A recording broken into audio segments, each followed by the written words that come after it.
There may be opposing forces that you're fighting today. This is just a share, a reminder to each and every one of us. Let freedom ring.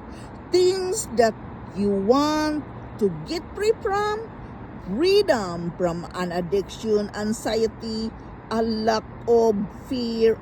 No matter what the battle you're facing right now, let freedom ring.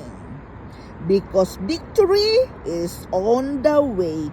You maybe have to stand and press through for a while, but know that freedom is yours. The day you declare it, let freedom ring loudly in your life and embrace. There is freedom.